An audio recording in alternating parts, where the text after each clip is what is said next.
Təsəvvür et ki, sən 1990-91-ci illərdə televizor qarşısında oturmusan və Körfəz müharibəsini izləyirsən.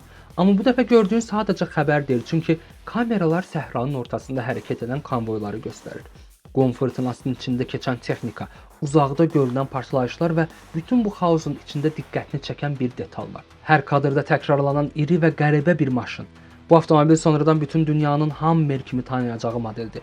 Amma bu hekayənin ən vacib tərəfi ondadır ki, o heç vaxt sənin üçün yaradılmamışdı. Çünki onun yaranma səbəbi nə rahatlıq idi, nə sürət, nə də prestij. Və bu hekayə səhrada yox, 1970-ci illərin sonlarında ABŞ ordusunun verdiyi konkret qərarla başlayır. Həmin dövrdə artıq istifadə olunan hərbi nəqliyyat vasitələri yeni döyüş şəraitinə uyğun gəlmirdi və orduya eyni anda bir neçə rolu yerinə yetirə bilən bir platforma lazım idi. Həm əsgər daşıyan, həm silah sistemi kimi işləyən, həm də logistikanı üzərinə götürən universal bir maşın. Və bu ehtiyac artıq texniki yox, strateji qərar səviyyəsinə yüksəlmişdi.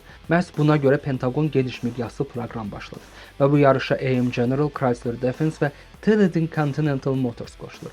Nəticədə qalib AM General olur və onların təqdim etdiyi model rəsmi olaraq HMMWV, High Mobility Multi-Purpose Wheeled Vehicle, yəni çətin şərait üçün hazırlanmış çoxməqsədli hərbi avtomobil adlandırılır.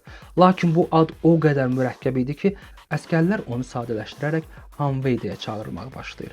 1983-cü ildən etibarən bu maşın kütləvi istehsala buraxılır və qısa müddət ərzində 10 minlərlə ədəd hazırlanaraq ordunun müxtəlif bölmələrinə paylanılır.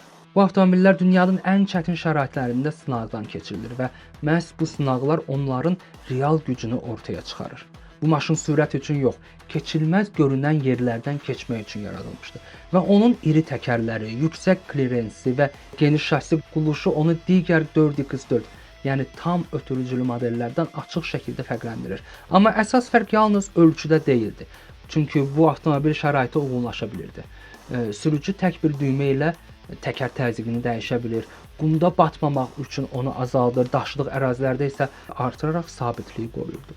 Və Torque Track 4 sistemi vasitəsilə təkərlərin boş fırlanmamasının qarşısını alınaraq avtomobilin hər vəziyyətdə hərəkəti təmin olunurdu.